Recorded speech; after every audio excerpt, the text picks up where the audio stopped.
Socorro City Council is set to begin. Gentlemen, please remove your hats, and everyone please silence all electronic equipment. No disruptive behavior or outburst will be tolerated, and violators are subject to ejection and possible prosecution. Buenas tardes. La Junta del Concilio de la Ciudad de Socorro está por empezar. Caballeros, favor de quitarse las cachuchas y sombreros, y todos, por favor, de poner silencio por todo equipo electrónico. No se va a tolerar ningún tipo de comportamiento perjudicial o revoltoso. A quien no siga estas reglas se la sacará y puede ser infraccionado. Gracias. It is now 6:04 p.m. This meeting is called to order. Item number 2. Would Mr. Roger Varela please lead us in the Pledge of Allegiance and a moment of silence?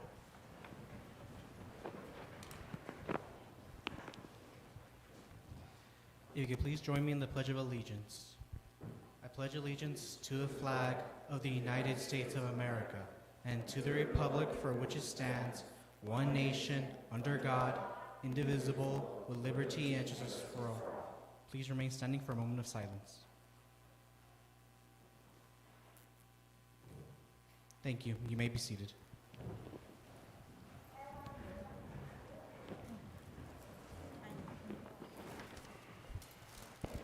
Mayor, we would like to acknowledge the presence of former City of Socorro Mayor Rogelio Lozoya. Thank you for coming, Mayor.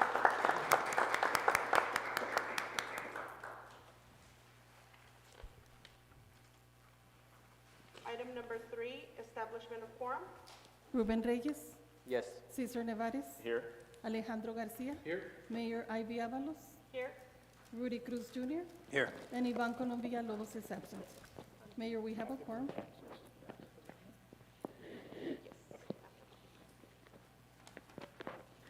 Item number 4, public comment. Mayor, we have one speaker, Mayor Ivy Avalos. I want to congratulate our local Whataburger team, Unit 1077. They are finalists in the 2022 Water Games competition and are heading to Houston to compete this week. I want to say thank you for your exceptional service and serving our community, and it's now time to go show off your skills. Best of luck, Socorro is rooting for you. Thank you. Those were all our speakers, Mayor. Thank you. Mayor? Motion to move item 20 to before presentation. Second. Ruben Reyes. Yes. Cesar Nevares. Yes. Alejandro Garcia. Aye. Rudy Cruz. Yes. And Ivan Colom Villalobos is absent. Item number 20, discussion and action to adopt Resolution 686 in commending Roger Andres Varela upon the occasion of his attainment of Eagle Scout.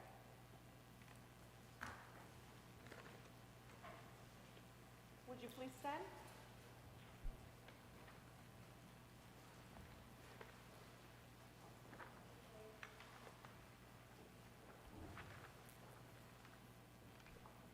Be it resolved by the Council of the City of Socorro that whereas Roger Andres Varela, grandson of the City of Socorro former Mayor Rogelio Lozoya, who served from 1992 to 1998, is a member of Troop 137 in El Paso, Texas, has distinguished himself among the Boy Scouts of America by being elevated to Eagle Scout, the highest achievement in scouting.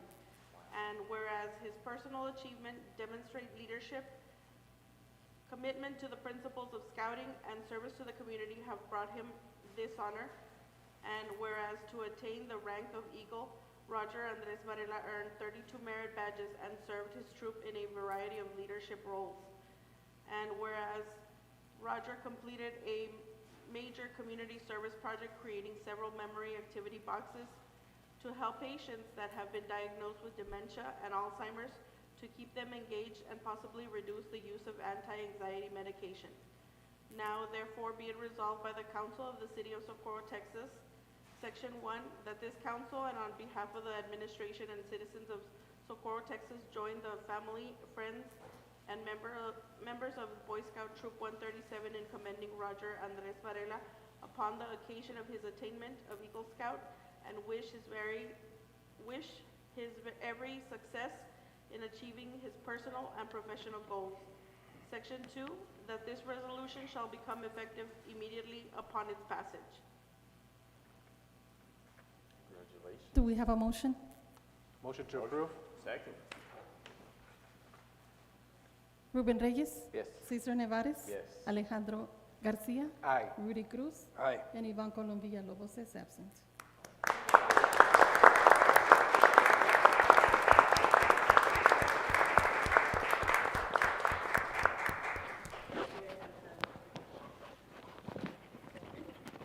I'll be honored.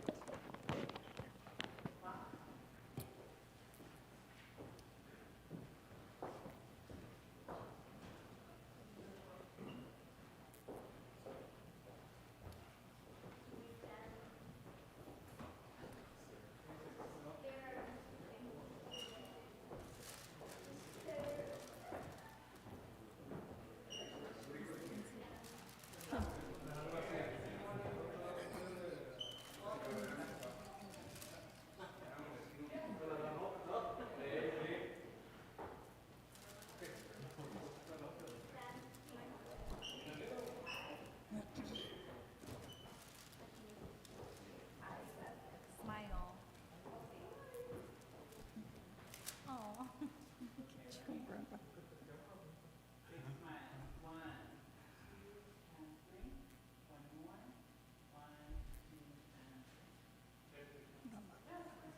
What's the name? Mocha.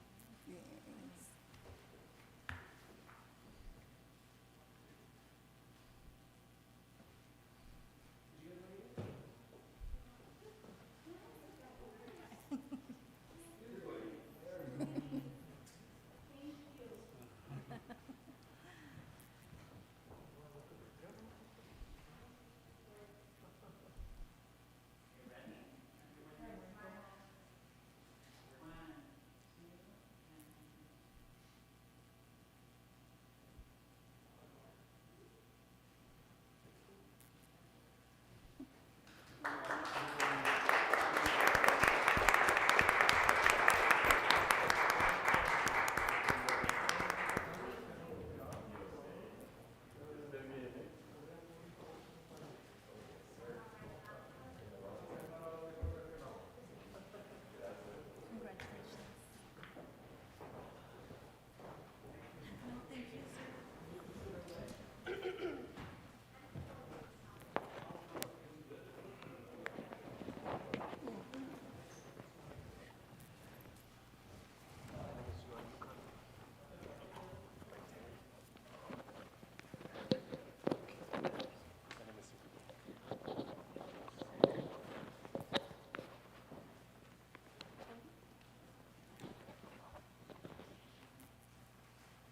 Moving on to presentations. Item number 5, presentation by City Manager regarding February 2022 monthly report.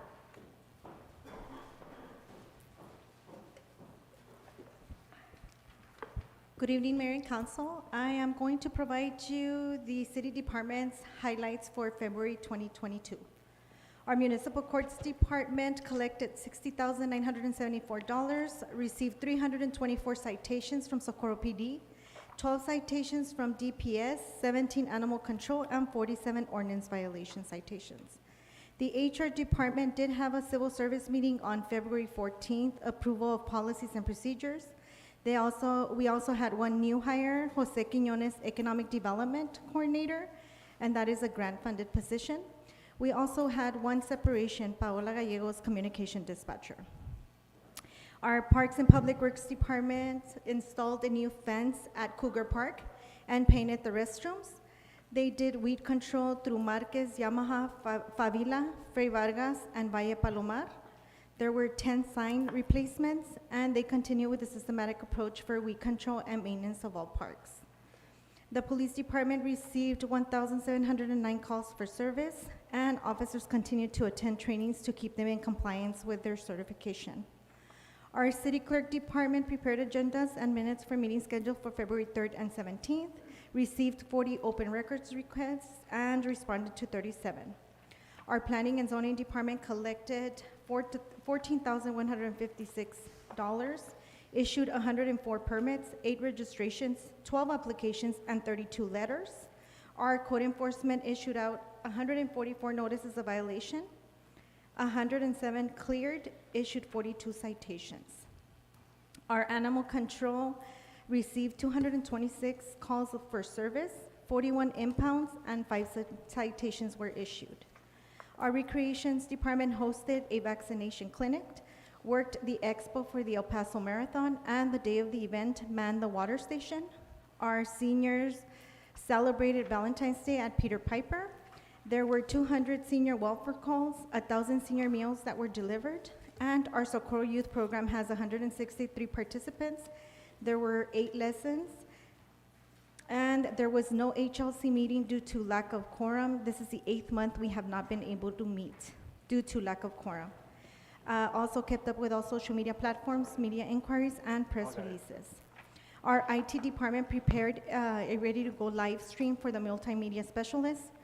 The park is assisting Public Works with the park restroom, magnetic door project, working on the MDTs for PD, assisted with all city council and commissions meetings, and troubleshooted all IT-related issues for the city departments. Our grants department for February was awarded $50,000 for the National Trust for Historic Preservation, Telling the Full Story grant program, for the hiring of 1 public humanities coordinator to spearhead humanities programming at the Rio Vista Bracero Reception Center. An onboarding of the new economic recovery coordinator, Mr. Jose Quiñones.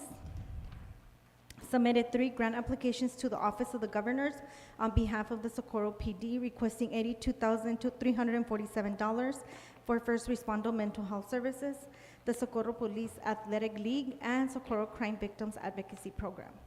Reconciled CARES Act expenditures and submitted reimbursement requests to El Paso County, totaling $286,436.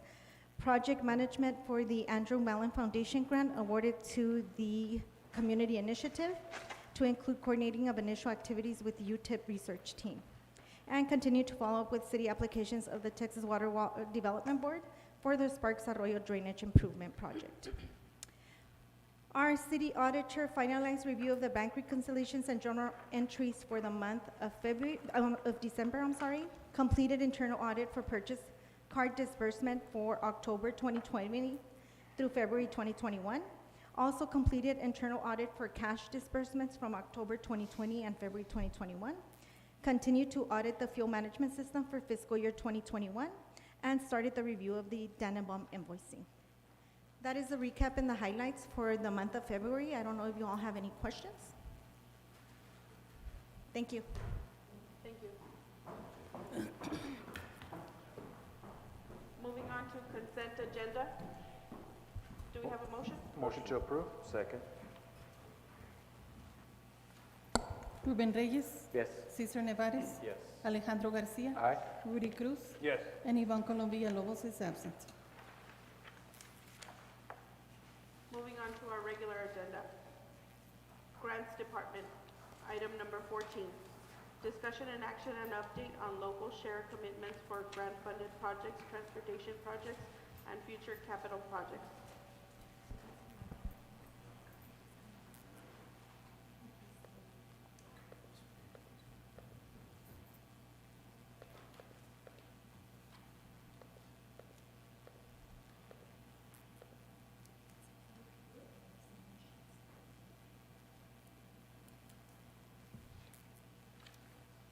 Do I need a motion to proceed? Motion to approve. Second. Good afternoon, Mayor and Council. Alejandra Vlades, City Development Director. We're here to provide you an update on our existing grant-funded match commitments and potential future grant opportunities. So I know that you all know this information, but we want to make sure that we provide a little bit of background to the information that was provided in your backup for this item. So to start off, a grant is one of many different forms of financial assistance that can help the city reach its projects and goals to serve the Socorro community. Grant funds are available for ideas and projects to provide public services and stimulate the economy. There are many different types of federal grants, but overall grants are a tool, just a tool, and just like every tool, they're an imperfect tool, but they are critical for small municipalities like Socorro to access those additional funds in order to meet the needs of the community. So with that, there are many different types of grantors. Grantors are the entities that provide the funding to grantees. Grants can be provided by local entities, state governments, federal governments, public and private foundations, and corporate donors, sometimes even individual donors, provide these grants. And grantees can also be local government, state government, nonprofit organizations, and there are even grants available to individuals. However, most grants that are available do require matching funds, also known as the local share. And so when a grant becomes available for a particular project, in this case I have put a picture of a bridge, most grant opportunities will fund a percentage of the total project costs. For federal grant, that percentage is approximately 80% in most cases. So that means that the local government has to come up with the 20% local match in order to build that bridge. Next slide, please. And so how do we identify grants and get grants for our community? We call this the grant cycle. First, we identify the priorities that we want to fund. We identify funding sources. We also apply for the grant. Once we accept the award, we also have to make sure that we are complying with all of the requirements of the grant and the grant agreement, that we are meeting the goals of the grant, and that we report back to the funding agency so that we have a good track record with the funding agencies that are investing in our community. Some of the projects, can you go back? Yeah. So the way that we identify priority projects is through our comprehensive master plan, our master thoroughfare plan, our parks master plan, our historic landmark commission, feedback from the public, and then also city council. City council has ultimate authority to either allow us to apply for a grant or not apply to a grant. Next slide, please. So some of the examples of our current funding priorities right now are sidewalk improvements, flood mitigation projects, transportation projects, economic recovery and small business support, the Paso Norte Trail Mission Trail segment, the Rio Vista Farm rehabilitation, and sports and recreational facilities, which we also call quality of life. At the end of the day, when we accept a grant award, we are also agreeing to all of the requirements and conditions that are imposed by the granting agency. This can be that the city has to adhere to the Uniform Act of 1970, to ADA requirements, to the Civil Rights Act. So we have to adhere to these requirements from the funding agencies, but more importantly, we also have to make sure that we have the match funding available that we said we were going to agree to in our grant contracts. So, the Grants and Special Projects Department has been very aggressive in applying for and securing grants for the community. In 2018, City Council did approve the hiring of an in-house grant writer under the Grants and Special Projects Department. In 2019, City Council also approved the creation of an affiliate nonprofit organization, which is the City of Socorro Community Initiative, also known as the CSCI, to secure grants for Socorro. In total, since 2018, we have secured approximately $4.6 million for the Socorro community from state, federal, local entities, as well as foundation. So these $4.6 million have gone to fund 54 grant-funded projects and 14 grant-funded positions in various departments. Approximately 54% of these grant funds have gone to public safety projects, 24% have gone to quality of life projects, and then 19% have gone to infrastructure projects. So here we come to what we have actually committed to. So these are our active grant project commitments. In your backup, you have a whole list of all of our actual grants and each of the grant commitments, but this is just a summary of that backup. So we have approximately $2.2 million in grant projects. Of those $2.2 million, the granting agencies have awarded $1.8 million, and the city has committed to $454,000. Out of those $454,000, we've already spent some of that matching commitment. And so the match that is remaining to be spent is about $394,000. So that's what you have in your backup, and that's the summary that I just described. Next slide, please. In terms of our active transportation projects, as you all know, we have 5 transportation projects that have received funding. The project totals are $13 million in transportation projects that have an active agreement with TxDOT and the federal government. Out of the $13 million, $9.4 million is the federal share. The state has also allocated $1.2 million towards these projects in Socorro, and Socorro has committed to $2.4 million in local match. Now, it's important to note that City Council did allocate about $2 million in funding for this local match from the capital improvements plan that was adopted on May 20th of 2020. So that's what we've been using to pay for some of this match. Next slide, please. And that's what you have in your backup. Next slide, please. We have also submitted 5 grant applications that have been submitted but have not been awarded yet. We're waiting to see whether we have been awarded the projects or not. We have requested $3.5 million in grant requests. The potential match commitment is $6.6 million. And here, if you go to the next slide, please. It's important to know that the $6.6 million are not match that the city has to come up with. It's actually in the form of a zero interest loan through the Texas Water Development Board. Those $6.6 million, of course, the city has to pay back over 30 years, but at zero interest. So I wanted to make that distinction because it doesn't mean that we have to allocate funds from separate sources at this point. Now, we have also identified potential grant opportunities that match our funding priorities, match the priorities that the city has been investing in over the past few years. Those are 6 potential future grant projects with a potential grant request of $12 million and a potential match commitment of $2.9 million. Now you see those squiggly lines means that those are approximate because, I have to put in the next line. Because some of the details of these grant opportunities have not been released yet. We know that they're coming and we know that we can expect them, but we don't know exactly the match amount, the project total that we will be applying to until we actually develop the application and submit it. Next slide,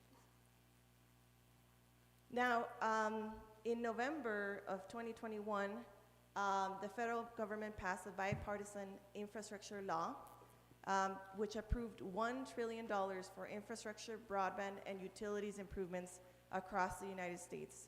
This legislation approves $110 billion in additional funding for roads, bridges, alternative transportation like our trails and bikeways, $65 billion towards broadband infrastructure projects, and $7.5 million to kind of revamp our our EV charger network throughout the United States. Based on eligibility alone for the local government for us to apply to, approximately 65, it looks like a jillion to me, dollars are available for local government. So a lot of funding is available, will become available. Yeah.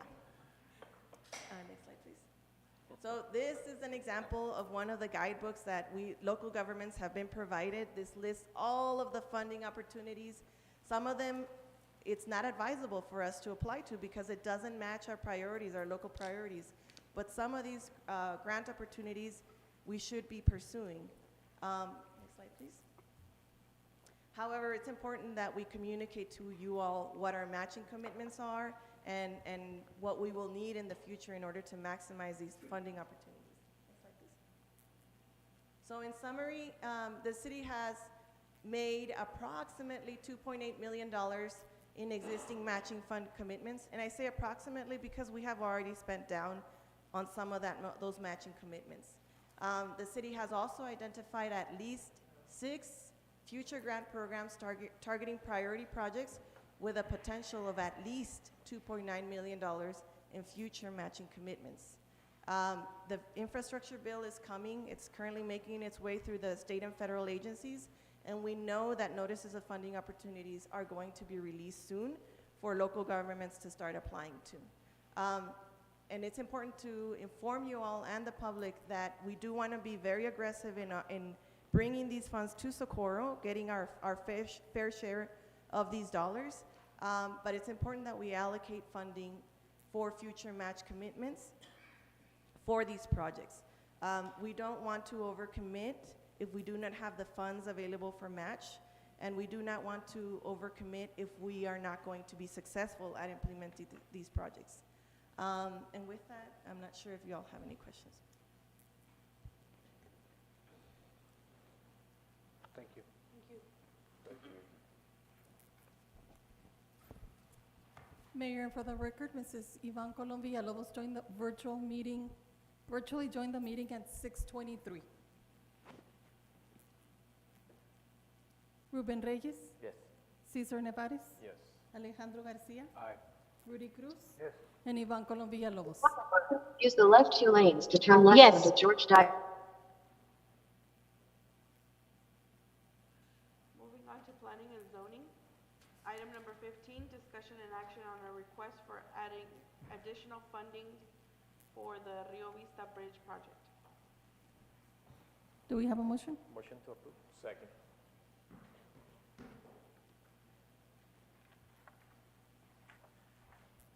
Mayor, Council, good evening.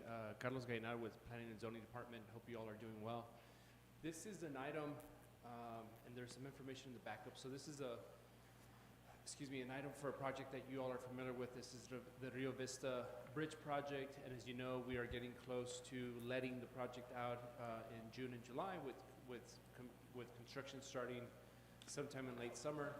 And so as Dannenbaum has been reviewing the scope of work and finalizing the details of the construction, there's an item that has come to our attention that needs additional local match, or TxDOT is requesting that Socorro pay for these improvements, and I'm going to walk you through it. So again, the request is for an additional $204,885, and it includes 3 items.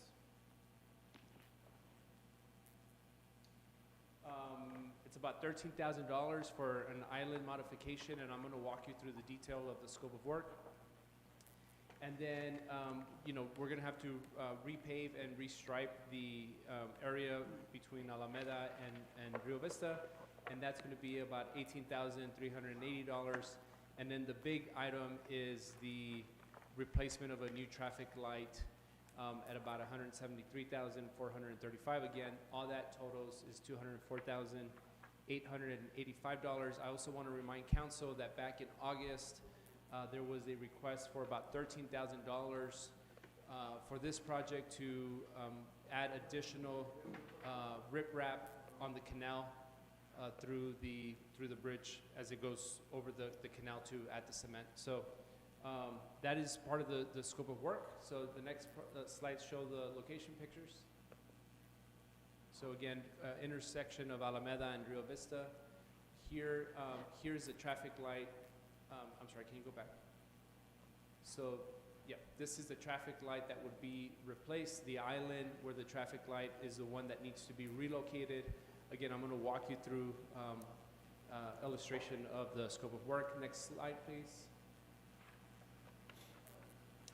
So this is essentially, again, we're replacing the Rio Vista Bridge. You see the island. I'm going to zoom in on it. Next slide, please. So if you see the red circle, the island in gray would be the new alignment, so that the street aligns with the bridge, whitening of the bridge. And so that, again, as we finalize the details of construction and get ready to let the project out, this is a detail that has come to our attention. These are items that TxDOT would not pay for. Mr. Olarte has been adamant of working with them, but they, there were some discussions, and at the end of the day, they said these are items that Socorro would have to be responsible for. But anyhow, so to conclude, the request is for the additional $204,885 for this project, and with that, I'm happy to answer any questions. Shoot, I have a question. Mr. Cruz? So on the engineer's estimate, I'm seeing a date of March 9th of 2022. Was this priced in accordance with the current date, or is this, how recent is the pricing for this here? Yes, sir, this is recent. I didn't catch the date of March 9, 2022 that you mentioned. Yeah, it's right here listed on the engineer's estimate. Yep, this is the latest information that we got from Denenbach. Okay. The reason I ask is we want to limit the amount of change orders That's right. from contractors and whatnot, which is why I'm kind of basing it off, was it priced back in 2021? With recent influx and stuff like that, pricing has gone up. I want to make sure that our finance department and staff are tracking these finances accordingly, and that we're able to budget correctly. Yes, sir. So again, this is the latest estimate that we have from Denenbach. And then just to clarify, Mr. Cruz, so this is on the design, right? And I only say this because there may be change orders in construction. We don't know that. But as of right now, this is the one that we have in front of you. And it might come in less. Yes, that's We right. don't know. That's right. It's These an are all, estimated. that's exactly right. These are Yeah, all it's an estimates. estimate. Yep, that's exactly right. Any other questions? Ruben Reyes, Yes. Cesar Nevares. Yes. Alejandro Garcia, Aye. Rudy For Cruz, North Zaragoza. Yes. and Ivan Colom Villalobos. Yes. Thank you, Mayor. Thank you, Council. Thank you. Moving on to city manager, item number 16, discussion and action to purchase a striping machine from Centerline Supply, Inc., a 60-gallon airless stainless steel striper in the amount of $64,650 to maintain the city's roadway facilities. Motion to approve? Second. Good evening, Mayor and Council. On June 2021, Council awarded Ramirez Construction to stripe in the amount of $29,500. Passmore, Bauman, Bovee, Moon, Buford Place. Unfortunately, that job was halted because of the substandard work that was being done. We paid a total of $12,500 to Ramirez Construction. Based on cost analysis, staff is recommending that in order to continue with our striping, that we purchase a striping machine to facilitate and maintain the striping of our roadways. Right, if we have our own equipment, we can do it as many times that we need and as often. The purchase is through the Cooperative Purchasing Co-op Board, so it meets your procurement process. The amount for the striping is $64,500, and there is a warranty attached to it. We're actually waiting for the documentation from the vendor. We did request the information, but we're pending the warranty. Any questions? I have a question. Mayor? Mr. Cruz? The purchasing of the striping machine, does that also come with training for staff that's going to be using the striping machine? Yes, sir. Centerline would provide training for our staff members. Okay. Train everybody, even council. Ms. Villalobos? Mr. Cruz took my question. Thank you.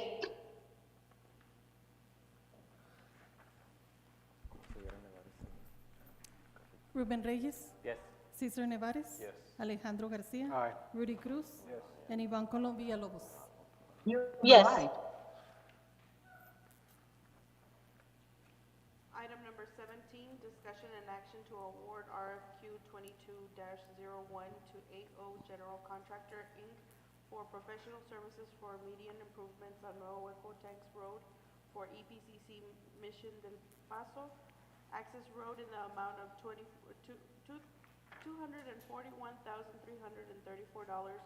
with the agreement in place that EPCC will reimburse the city cost of project.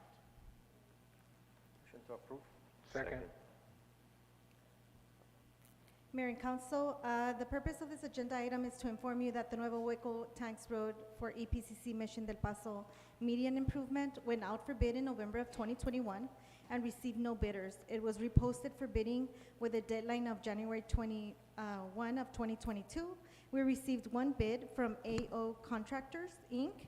The scoring panel consisted of myself, Adriana Rodarte, Carlos Gallinar, our city planner, Luis Chavez, our Parks and Public Works Director, Roberto Samaniego, Construction Project Manager from EPCC, Ricardo Torres, Managing Director of Physical Plant for EPCC. The following was the score, was 82.2.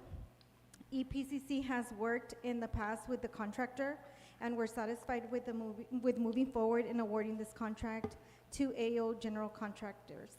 EPCC and the city have an interlocal agreement that was approved in August 19 of 2021 to reimburse the city for this said project. Motion to approve. Second. We have a motion. Sorry. Question? Ruben Reyes. Yes. Cesar Nevares. Yes. Alejandro Garcia. Aye. Rudy Cruz. Yes. And Ivan Colom Villalobos. Yes. Item number 18, discussion and action to award RFP 22-02 to Forma for state legislative lobbying services to provide a valued approach and representation during the 2023 88th Texas Legislative Session in the amount of $6,000 monthly and authorize city manager or her designee to sign contract. Motion to approve. Second. The purpose of this agenda item is to inform you that the sealed bid proposal that were received on February 11, 2022, the scoring panel consisted of myself, Adriana Rodarte, Charles Casianos, Finance Director, Chief Burton, Chief of Police, Alejandra Valadez, City Development Director, and Carlos Gallinar, City Planner. There was a total of 2 bids received. The following were their scores. Forma scored 84.7. The Schluter group scored 74.4. Based on scorings, Schluter scored lower because of the geographical area. They are out of town and they failed to provide cost of services. Forma is a local company and price was included in the bid packet. Centered on the criteria, staff recommends Forma to be awarded this contract and to commence services on April 2022. Through September 30th of 2023, this awarded company meets all bid requirements. And I do want to state that I think the most important thing is that this person would, this agency or this firm would only be here as consultants. Ultimately, we want our council, some of our council members to be the voice and the face when they go out to the legislative session and fight for whatever it is that we're seeking at that time. However, we do need a firm that does all of the research, provides us all of the documentation so we're ready and present, to be able to present at the legislative session. Do you all have any questions?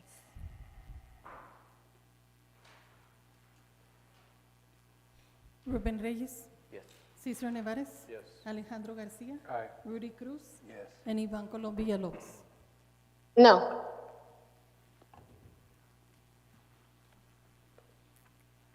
Item number 19, discussion and action to approve Amnesty Week from March 28, 2022 through April 1st, 2022, and waiving the failure to appear and warrant fees. Motion to approve. Second. Mayor, this action approves Amnesty Week for the municipal court and waives the fail to appear and warrant fees. A police roundup will follow up the week of March 28, 2022 through April 1st, 2022. Amnesty Week will give individuals an opportunity to pay warrants outstanding on a walk-in basis and receive a waiver of the FTA and warrant fees. The municipal court has millions of dollars of outstanding warrants And the amnesty week will hopefully reduce that number of active warrants by closing those cases in which the individuals pay their outstanding balance. Do you all have any questions, concerns? I just have one question. Yes, sir. What's been the standard practice for the city in the past, in years prior? We do amnesty weeks. We haven't had one in the last 2 to 3 years.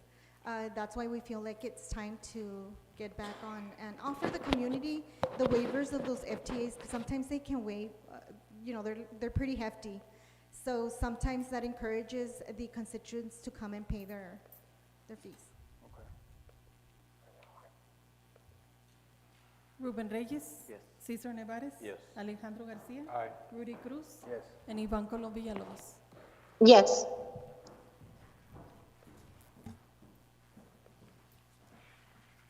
Moving on to mayor and council. Item number 21, discussion and action to direct staff to discuss implementation of bus shelters for bus stops identified in the major thoroughfare plan during budget workshops for next fiscal year. Motion to approve? Second.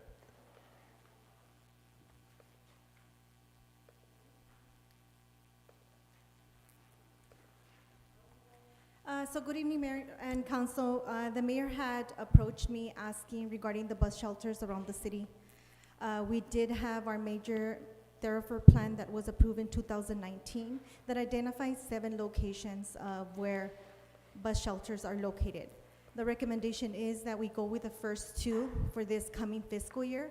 We would have to go and see which ones are utilized the highest, and then start with those 2 or 3, whatever council wants to. So we will prepare a budget at our first workshop so we can discuss what we will be allocating for the next fiscal year. So I have a question. Who's going to decide which bus stop gets built first, second, third? So it would be up to council. So I think that the direction is for us to go back, receive those numbers of the utilization of bus stops, and then come back during our workshops, through our budget workshops, and provide you all that information so you guys can make an informative decision. And you'll be doing that, staff? Correct. I can make contact with Sun Metro and just provide numbers for them to feed us some numbers of what utilization. I also do know that there was a study done from the El Paso County, and I know that they're looking into either 1 or 2 bus shelters, so we'll make sure that we're not duplicating our efforts.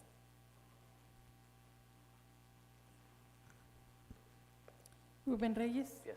Cesar Nevares. I have my hand up, you guys, I'm sorry. Ms. Villalobos?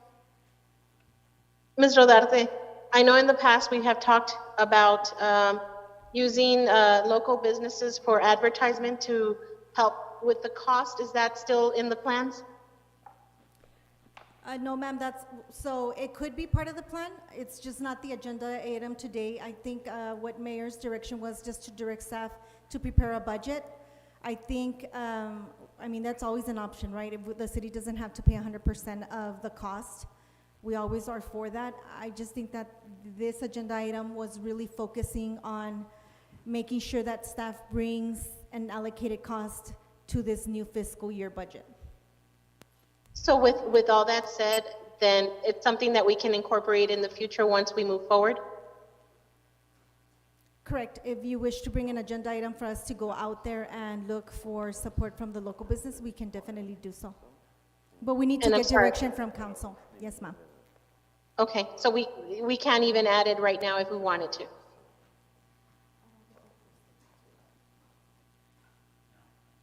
Mr. Martinez, I'm sorry.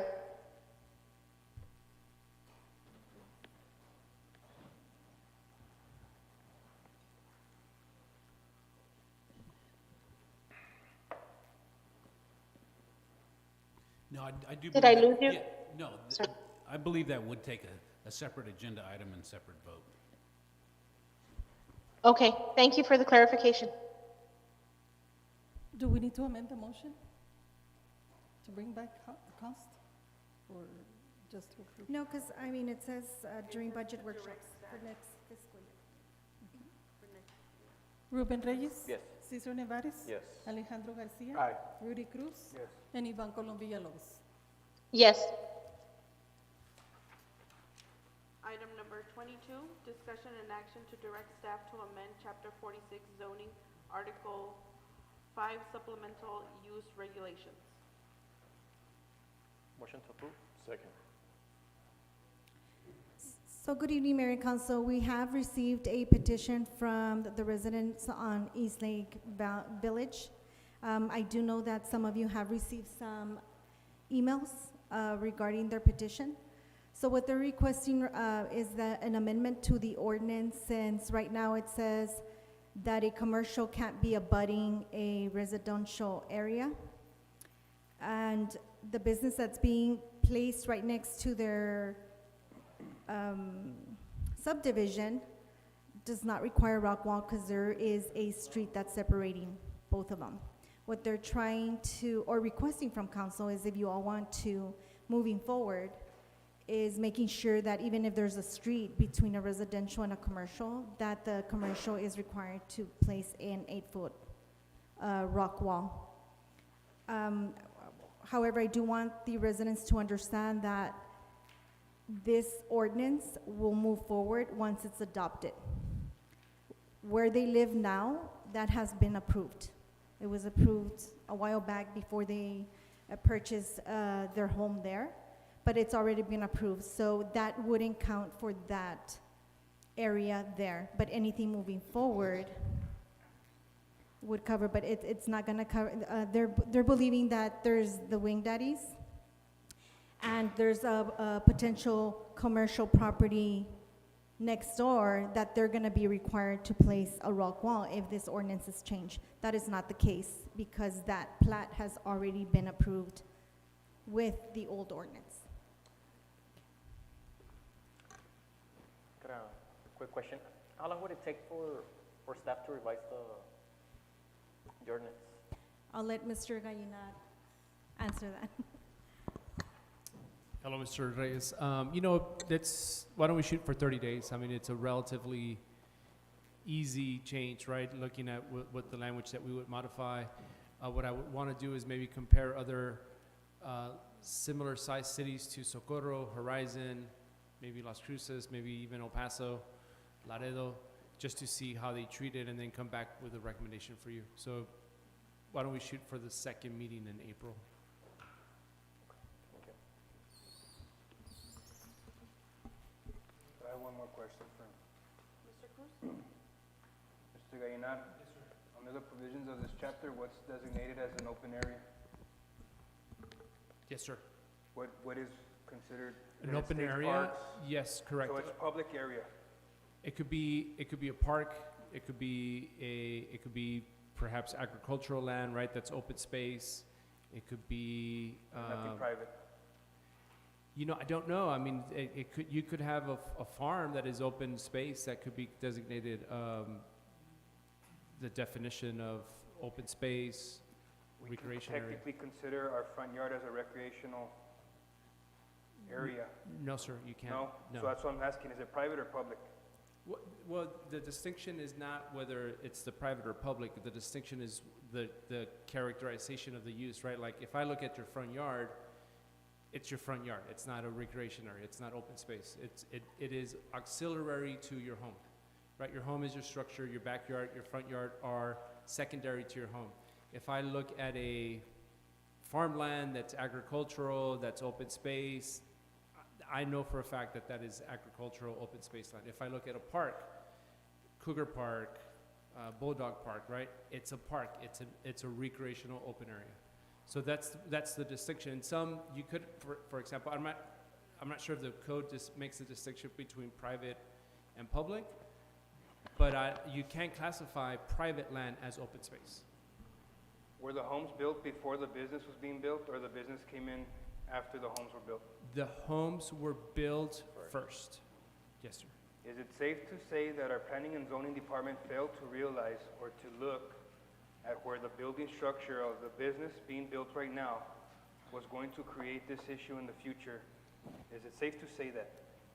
I cannot say that, sir, because I was not here. So I cannot speak for whomever was here and their thinking or why they approved it, so I can't verify that. And I just want to make a statement to that, is that I don't believe that's safe to say, because if you look at that area, the rock wall that's abutting the residential area has a rock wall, right? So it's following what the code tells us and what the direction that we have through policy ordinances, and that is being followed through the approval process.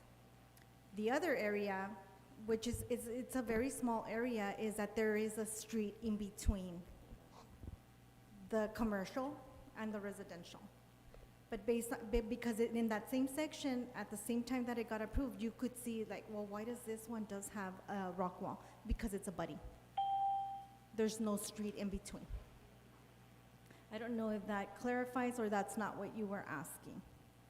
No, I understand that there's a section where the street divides the business, the commercial, and the residential. I understand that.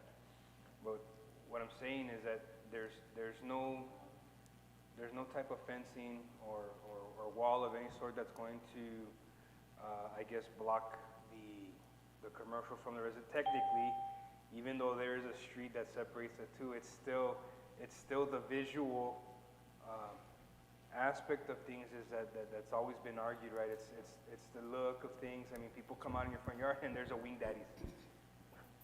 Yeah, Mr. Cruz, I would also add, I'm sorry, Mr. Nevares, if I may, so not to get all wonky on planning terms or planning theories or whatever, right? But and not to be dismissive of Mr. and Mrs. Ramos's claims. Again, if I were living in their situation, I would probably feel the same way they do.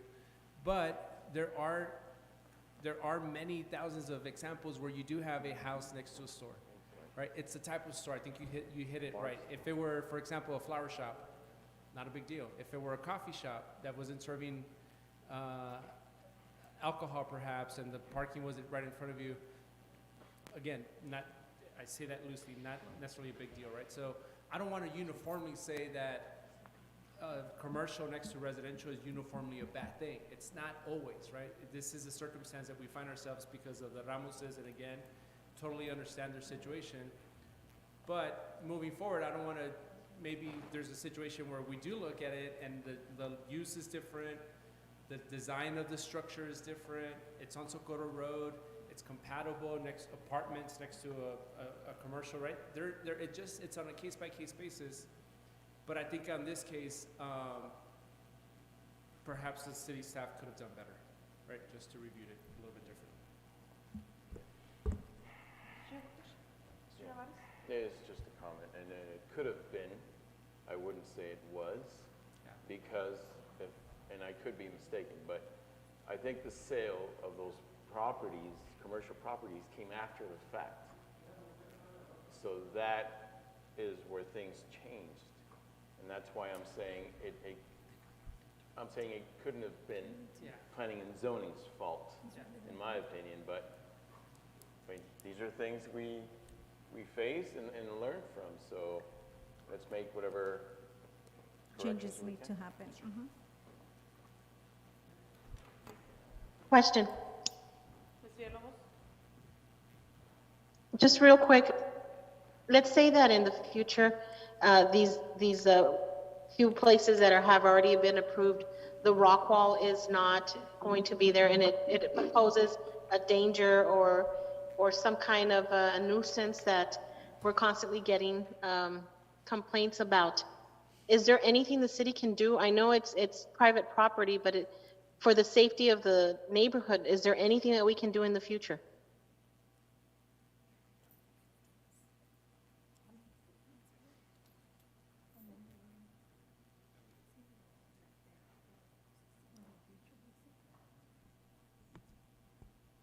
I'm sorry, I'm not hearing anything. Yeah, it's from a legal standpoint, you can't require the property owner to do something that was beyond what was approved, because then they would have a claim for the city, against the city. So, you know, the city could take action, but it'd have to be, if it's not on city property, then there'd have to be an agreement with the property owner. So, you know, there could be negotiations, but you certainly couldn't compel the property owner legally to take action if that was not what was approved initially. Okay, thank you for the clarification. Ruben Reyes, Yes. Cesar Nevares. Yes. Alejandro Garcia. Aye. Rudy Cruz. Yes. And Ivan Colom Villalobos. Yes.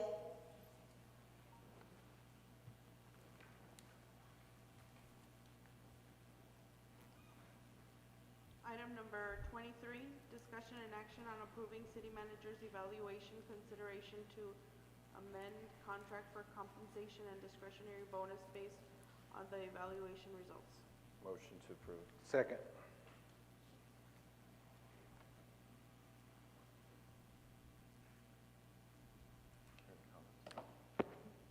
So, I would like to see the evaluation results. I'm not 100% sure how they went. I know my evaluation, personal, of course. Do we have the results? Correct, so they're part of the backup. Okay. And in orders, I'm sorry? Yes. The only evaluation we didn't receive was from District 4, Ms. Colombia Lobos, but everyone else submitted their forms, and we can go through them. Do we have an average? Doesn't give an average, but overall score, didn't, I think some of you didn't put an overall. For the most part, it was a 4 or 5, Okay. the overall rating. So the 4 or 5, and I, personally speaking, of course, Ms. Rodarte has done a fine job all these years, especially, and even in the time when I wasn't here, and through personal stuff as well. Mr. Castellano, I'm asking this question to you. Is our city manager the highest paid person in the city? Sorry about that. Mayor and Council, my name is Charles Cassiano. I'm the Finance Director for the City of Socorro. And no, she is not currently the highest paid employee for the City of Socorro. That distinction would be for somebody else. Yeah, and understandable. We as a council, we're easy to keep people around, but I think Ms. Rodarte has done a lot for the city, has actually taken pay cuts to do things for the city. So I want to make a motion to hopefully make her the highest paid and include her in all the bonuses and evaluations as anybody else, including making an evaluation every year, not 6 months.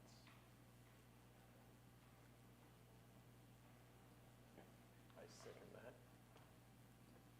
Mr. Reyes? Do we have to check on budget first, anything? Correct, so Or- I think Mr. Cassiano can give you, I don't know, did you all select an amount? Or would that be in the reclassification? To be the highest paid employee, she'd have to be at $130,001 or 1 cent. And currently she's at 123,593. So it'd be about a $7,200 increase per year. So 130,000.1 Well, And one. and 1. and 1. It could be a cent, but that would be Okay. about where it is. So I'd like to amend my motion and make the motion that our city manager gets all the benefits as any other employee of the city, including bonuses and cost of living, and make her pay her the highest salary in the city at $130,000 with 1 cent. With $1. With $1. $1. The other Mayor? I think Go ahead. I think the other thing to consider too, I don't know if I heard that her participation in the 457B plan could be like any other employee. Because currently it's in the contract at what, 5%, and currently we're at 7%, and for next year it will be 8%. So it would be nice if she could participate at the same rate as the employees. And to clarify on that point, when the contract was written, we did not have the benefits package Right. that we do currently. And so now, and I drafted this agreement a long time ago, but the retirement plan and the life insurance, actually, Ms. Rodarte under this gets less than the average employee.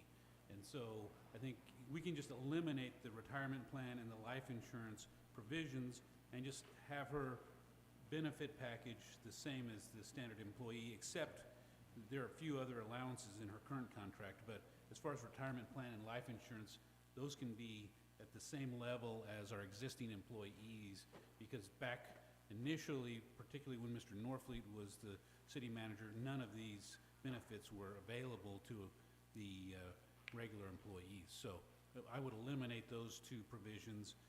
I understand that we would amend the evaluations to every year, and then the dollar amount, and then with the normal cost of living increase that we would provide, that the city would vote on for all city employees, is my understanding, if that is correct. So moved. Ms. Villalobos? And I just want to say in all fairness, and to Mrs. Rodarte,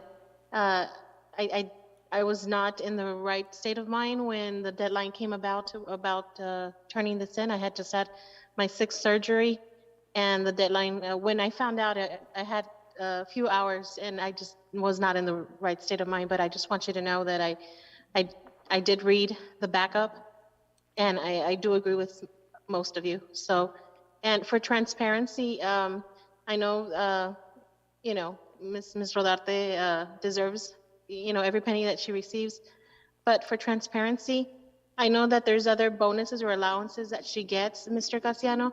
Can you spell those out so everybody knows what they are? Because not everybody is informed. I think the only thing we haven't really talked about is her car allowance. She gets $600 per month on a car allowance that is included in her package. And there is one other, and let me just read the provision under the compensation. At the end of the first 12 months of this agreement, and this agreement was January 7th, 2021, the city manager is eligible for a bonus of 3% of the city manager's annual salary, which is contingent on the receipt of a favorable written evaluation from the city council. And I'm not sure if that was, did that come about this past? No, No. I've never This received. was the first This is my first evaluation in 6 ever. years. And so there is that evaluation, and at the end of the second 12 months of this agreement, the city manager shall be eligible for a bonus equal to 5% of the city manager's annual salary, which is again contingent on a favorable written evaluation of the city council. And so those are there are 2 bonus provisions, one after 12 months and then 24 months. So I have a question Mr. Cruz? to the attorney. Yes, sir. For the purpose of evaluation and documenting of this, how does it get documented? This is the first time that I conduct an evaluation in this manner, to be honest. It's not something that I've seen before. And just so that, for the formality of things, how are everybody's evaluations graded, scored, and documented, is my question. Well, I know that each of the city council members was allowed to evaluate Ms. Rodarte, and with the exception of one, everyone did. Each of the evaluations overall was favorable, and so those would be maintained in Ms. Rodarte's personnel file. Okay. And she would, based upon the scoring, would be entitled to the 3% bonus at this point, and then at the next evaluation, once it takes place, she would be potentially eligible for another bonus, but that would be totally up to the evaluation process of the city council members. Thank you. Along with Councilman, this document is titled Assisting Council with its Policymaking Role. There's an introduction that states that each council member, along with mayor, will provide their score and their statement. Should the score be 3 or less? No exceptions, and it's supposed to be conducted every 6 months. I personally feel that 6 months is in excess. I'd like to also second the motion for annual evaluation. But I would like, again, for the formality of things, for this to be rewritten to state such, should a council member not provide an evaluation, that's pretty much voided of any comment, I mean, in my opinion, since the evaluation was never provided to council and backup documentation in the agenda. Mayor, Ms. Villalobos?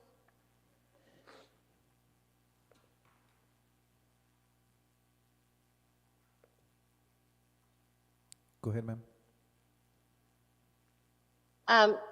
I don't know, this the last comment that Mr. Cruz made. I'm not sure if it was directed directly at me or anybody in the future, but isn't that kind of infringing on freedom of speech? And I want this from the attorney.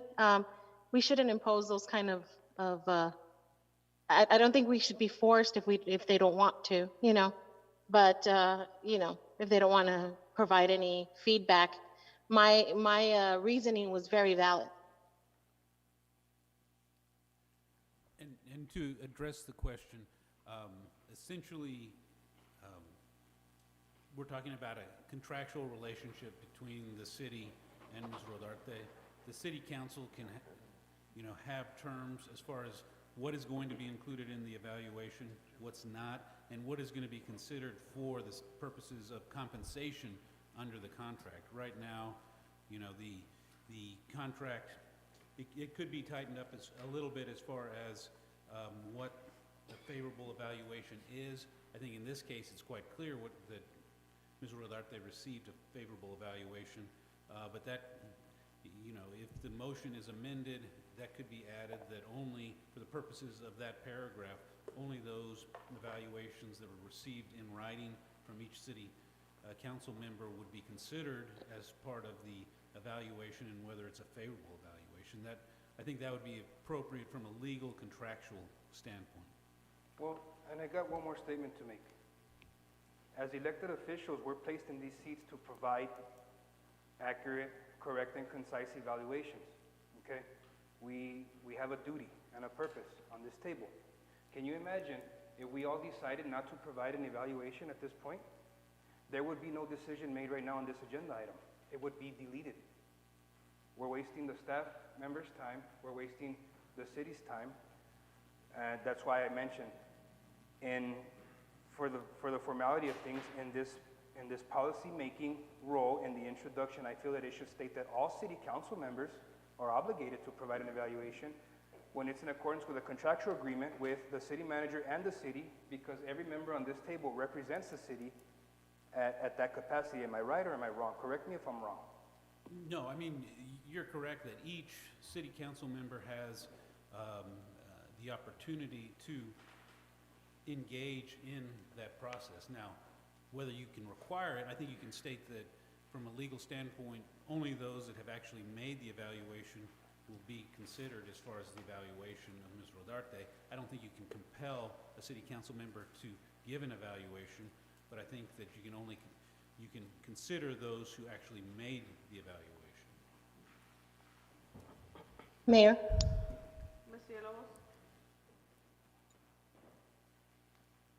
I don't agree with this, number one. Number two, Mr. Cruz, you have to understand, I was under heavy medication. I was not in the right state of mind. I just had my 6th surgery, and there was a deadline that I could not meet. So you need to understand that it needs to be on a case-by-case basis. Unfortunately, it was that time frame, and if I needed to require one now, I would, but not when I'm under heavy medication, no, sir.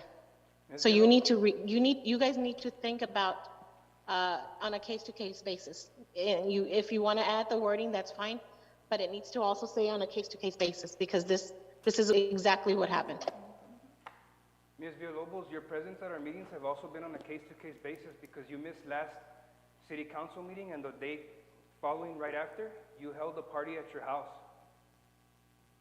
Yes, I did. Yes, I did. It was my birthday. It was my family's birthday. Yes. And I smiled with pain. Yes, I did, sir. So, but to sit down and write an evaluation when I'm under heavy medication, no.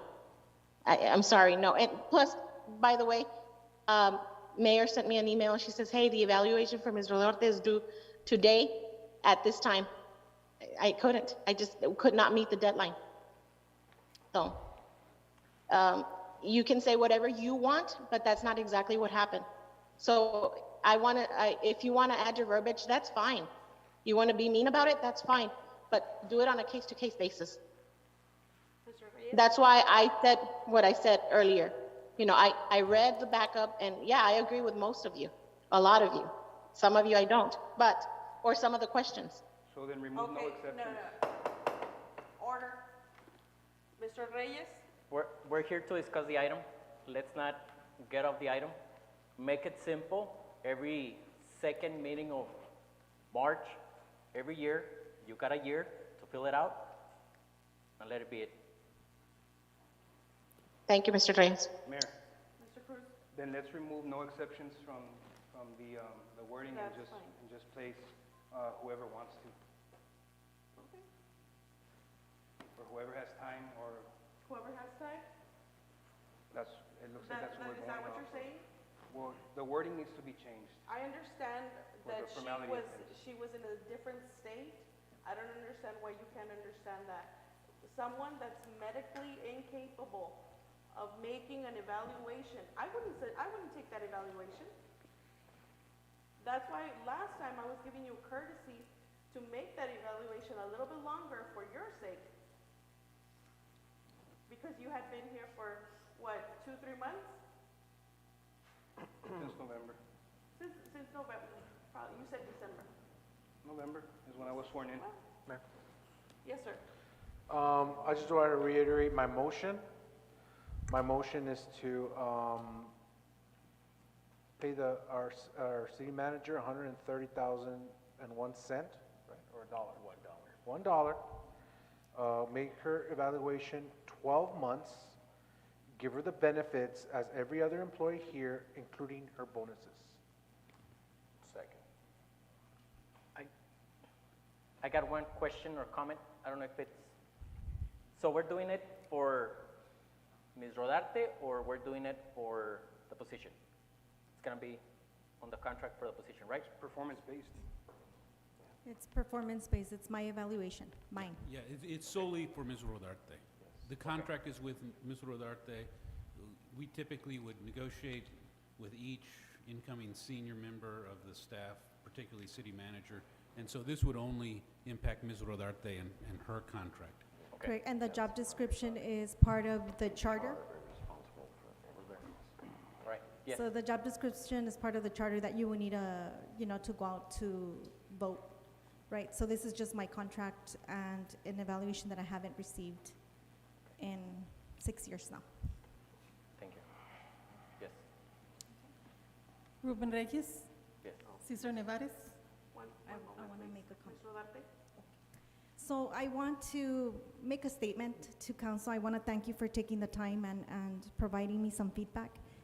To me, this evaluation is important because some of your comments give me a perspective and give me direction. It is 6 of you. I can't read all of your minds. So when you give me an expectation and a bar, and I know, and with some of you I work really good together, but this gives me, you set the bar. Right? Now I know what I need to work on, how everybody individual likes it, their different way. So I do want to thank you all because for the last 6 years I had no direction. I pretty much try the best that I can and give it my all, but I've never received any type of direction from any of you other than our relationship that we build and we talk, and you know, it's with some it flows, with some it doesn't.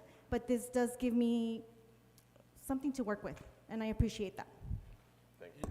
One point of clarification, if I could. Mr. Garcia? Yes, sir. On your motion, the initial motion referenced a cost of living increase. Right. Your motion just now did not. Did you mean to include the? Yes, the cost of living as well. Okay. Sorry about that. I missed it on my notes. And we continue to keep in the bonus, correct? Yes, as That well. will not change. Okay. As any other of our employees. Well, the bonus is unique to her contract. Okay, then her bonuses as a city manager. Okay. Ruben Reyes? Yes. Cesar Nevares. Yes.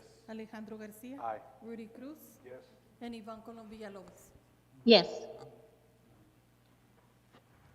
Item number 24, discussion and action to direct staff on the creation of a food and toiletry bank for our community. Motion to approve.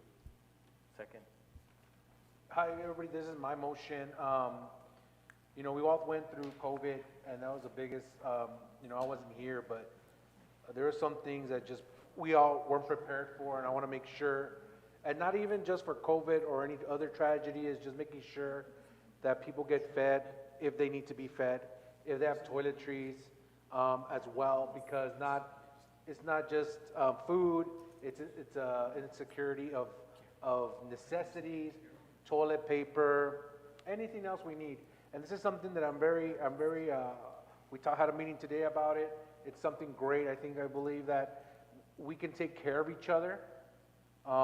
It's not needed much, but having to depend on the county, having to depend on the city of El Paso, I think it becomes lacking. And I want to make sure that us as a city, if our kids need it, if our city needs it, then it's here. And that's protecting our youth, that's protecting our most vulnerable and our seniors. So I hope we have your support for this. Thank you. Mayor? Ms. Villalobos? And just for transparency, Mr. Garcia, so these are going to be, this is my understanding, okay? These are going to be donations from these different companies or entities that, you know, dedicate themselves to donate, you know, canned goods or whatever, and, you know, we turn them into care packages or donate, you know, or kind of like a food bank kind of thing. Yeah, it would And be, I'm sorry. Go ahead. And you know, it's going to be our staff that's going to handle the, you know, putting the care packages or whatnot.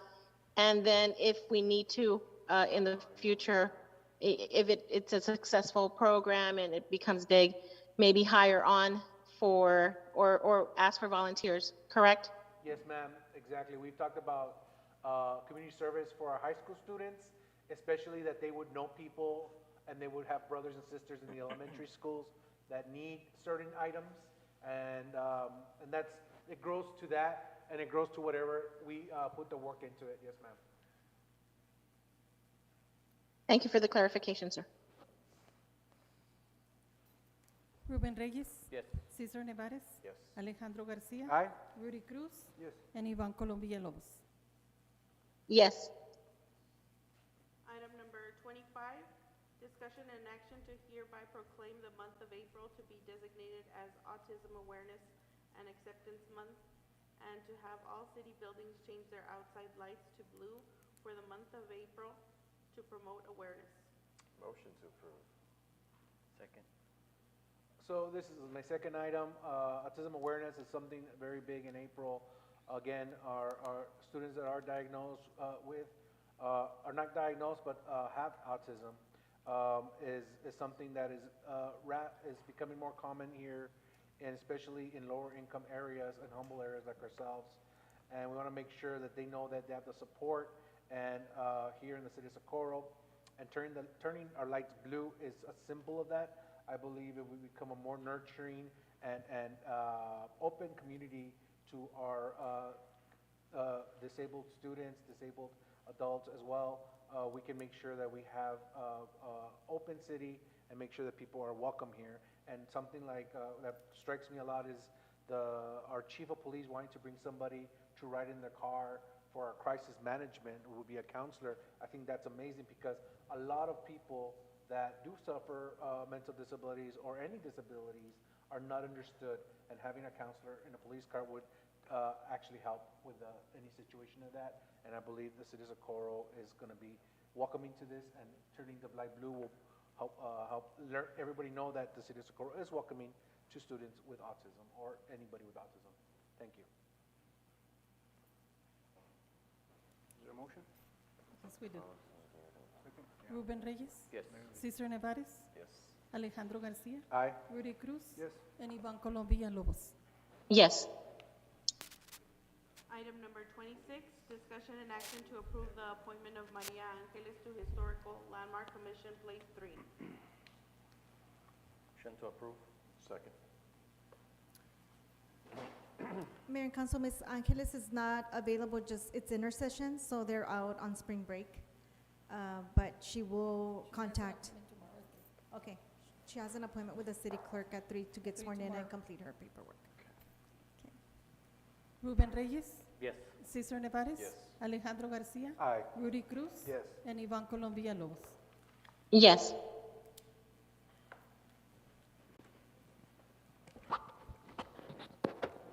Can we delete item 27? Item 27. Can someone make the motion to delete item number 27? Motion to delete item 27? Second. Ruben Reyes, Yes. Cesar Nevares. Yes.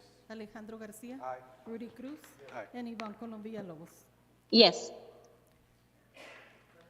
There are no items for executive session. Okay. Can someone make the motion to delete items 28 through 30? Make a motion to delete items 28 through 30. Second? Ruben Reyes, Yes. Cesar Nevares. Yes. Alejandro Garcia. Aye. Rudy Cruz. And Ivan Colom Villalobos. Yes. Motion to adjourn? Second. Ruben Reyes, Yes. Cesar Nevares. Yes. Alejandro Garcia. Aye. Rudy Cruz. And Ivan Colom Villalobos. Yes. Meeting adjourns at 7:24 p.m. Have a good night.